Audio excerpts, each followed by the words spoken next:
Hello, my name is Randy Hughes. My party has drafted this petition in order to seek a tax be imposed on all sales of COVID-19 vaccines, masks, and COVID-19 testing kits at the rate of 100%. My party believes that companies like Pfizer, Moderna, Johnson & Johnson, Abbott, and companies alike shall not be allowed to financially benefit from this pandemic.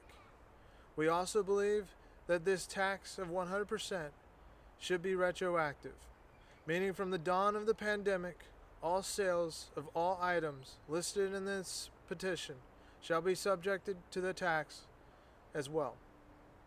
The American government stated to us, the Americans, that the vaccines and testing kits would be completely free of charge. We know that nothing is truly completely free. The federal government has spent tens of billions of taxpayer dollars to these private entities for these vaccines and testing kits.